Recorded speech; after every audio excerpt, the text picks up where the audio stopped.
2 Kings 14. In the second year of Jehoash, son of Jehoahaz, king of Israel, Amaziah, son of Joash, king of Judah, began to reign. He was 25 years old when he became king, and he reigned in Jerusalem 29 years. His mother's name was Jehoaddan. She was from Jerusalem. He did what was right in the eyes of the Lord, but not as his father David had done. In everything he followed the example of his father Joash. The high places, however, were not removed. The people continued to offer sacrifices and burn incense there. After the kingdom was firmly in his grasp, he executed the officials who had murdered his father, the king. Yet he did not put the children of the assassins to death, in accordance with what is written in the book of the law of Moses, where the Lord commanded. Parents are not to be put to death for their children, nor children put to death for their parents. Each of you will die for your own sin. He was the one who defeated 10,000 Edomites in the Valley of Salt and captured Selah in battle, calling it Joktheel, the name it has to this day.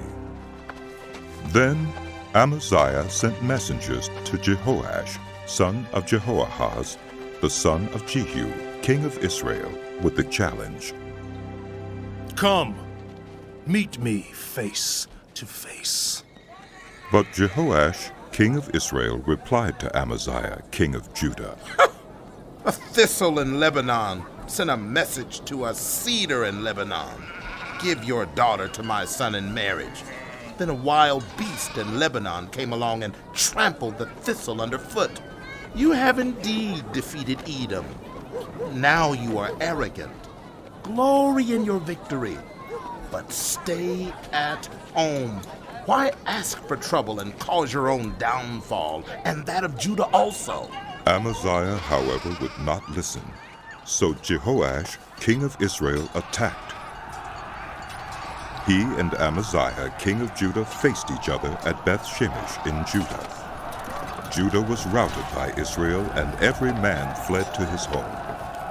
Jehoash, king of Israel, captured Amaziah, king of Judah, the son of Joash, the son of Ahaziah, at Beth-Shemesh.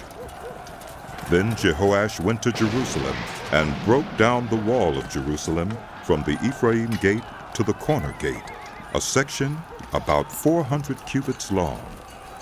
He took all the gold and silver and all the articles found in the temple of the Lord and in the treasuries of the royal palace. He also took hostages and returned to Samaria. As for the other events of the reign of Jehoash, what he did and his achievements, including his war against Amaziah, king of Judah, are they not written in the book of the annals of the kings of Israel?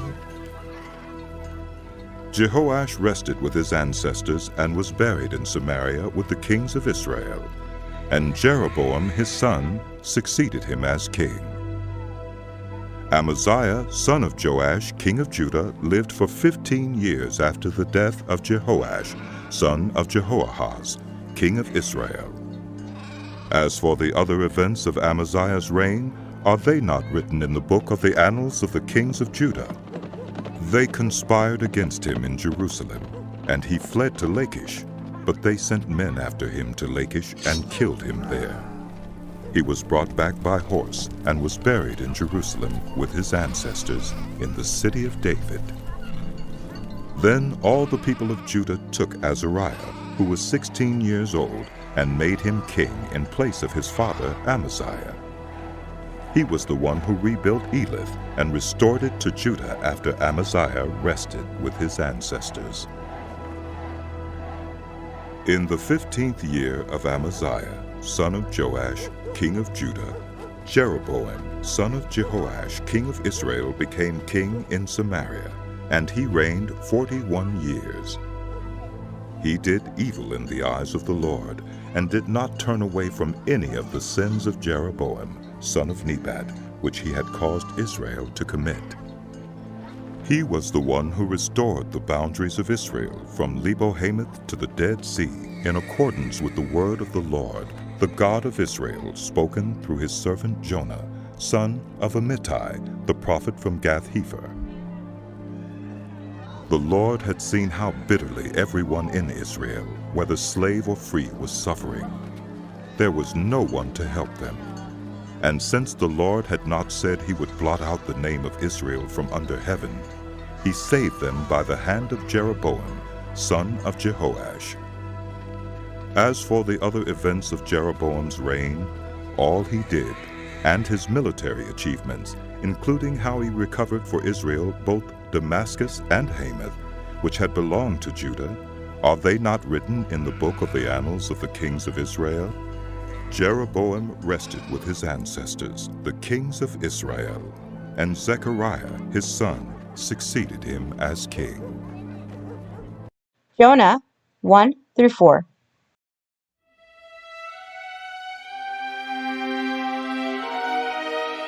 The book of Jonah.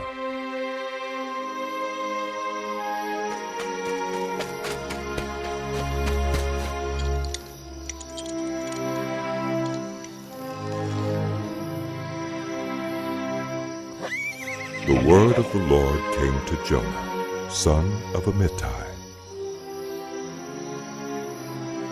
Go to the great city Nineveh and preach against it, because its wickedness has come up before me.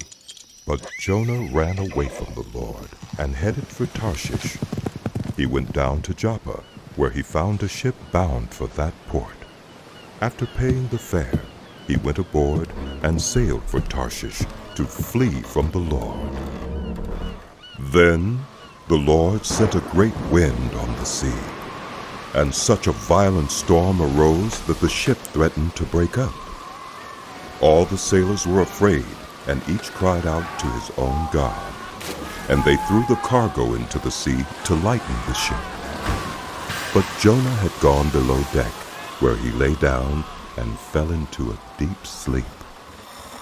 The captain went to him and said, "How can you sleep? Get up and call on your God. Maybe he will take notice of us so that we will not perish." Then the sailors said to each other, "Come, let us cast lots to find out who is responsible for this calamity." They cast lots, and the lot fell on Jonah. So they asked him, "Tell us, who is responsible for making all this trouble for us?" What kind of work do you do? Where do you come from? What is your country? From what people are you? He answered, I am a Hebrew, and I worship the Lord, the God of heaven, who made the sea and the dry land. This terrified them, and they asked, What have you done? They knew he was running away from the Lord, because he had already told them so. The sea was getting rougher and rougher, so they asked him, What should we do to you to make the sea calm down for us? Pick me up and throw me into the sea, He replied, and it will become calm. I know that it is my fault that this great storm has come upon you. Instead, the men did their best to row back to land, but they could not, for the sea grew even wilder than before. Then they cried out to the Lord, Please, Lord, do not let us die for taking this man's life. Do not hold us accountable for killing an innocent man, for you, Lord, have done as you pleased. Then they took Jonah and threw him overboard, and the raging sea grew calm. At this, the men greatly feared the Lord, and they offered a sacrifice to the Lord and made vows to him. Now the Lord provided a huge fish to swallow Jonah, and Jonah was in the belly of the fish 3 days and 3 nights. From inside the fish, Jonah prayed to the Lord his God. He said, In my distress I called to the Lord, and he answered me. From deep in the realm of the dead I called for help, and you listened to my cry. You hurled me into the deep, into the very heart of the seas, and the currents swirled about me. All your waves and breakers swept over me. I said, I have been banished from your sight, yet I will look again toward your holy temple. engulfing waters threatened me. The deep surrounded me. Seaweed was wrapped around my head. To the roots of the mountains I sank down. The earth beneath barred me in forever. But you, Lord, my God, brought my life up from the pit. When my life was ebbing away, I remembered you, Lord, and my prayer rose to you, to your holy temple. Those who cling to worthless idols forfeit God's love for them. But I, with shouts of grateful praise, will sacrifice to you. What I have found, I will make good. I will say salvation comes from the Lord. And the Lord commanded the fish, and it vomited Jonah onto dry land.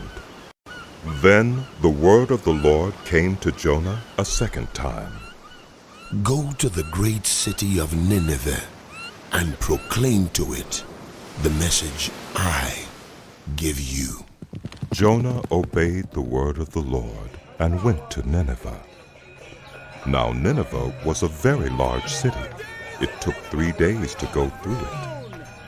Jonah began by going a day's journey into the city, proclaiming, 40 more days, and Nineveh will be overthrown. The Ninevites believed God. They declared a fast, and all of them, from the greatest to the least, put on sackcloth.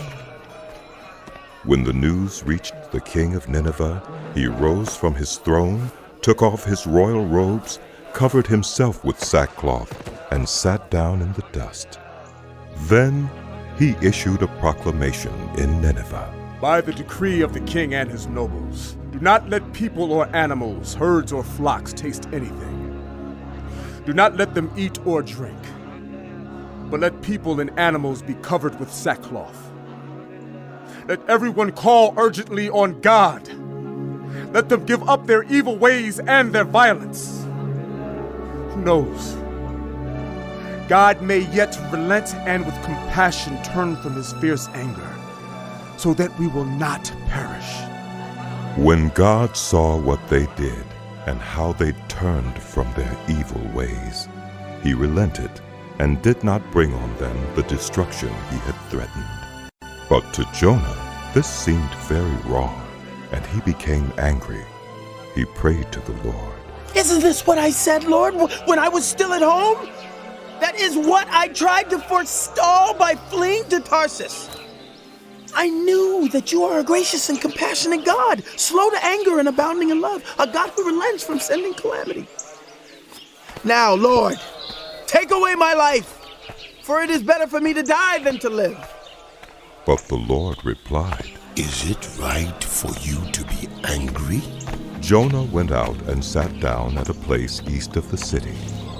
There he made himself a shelter, sat in its shade, and waited to see what would happen to the city. Then the Lord God provided a gourd and made it grow up over Jonah to give shade for his head, to ease his discomfort. And Jonah was very happy about the gourd.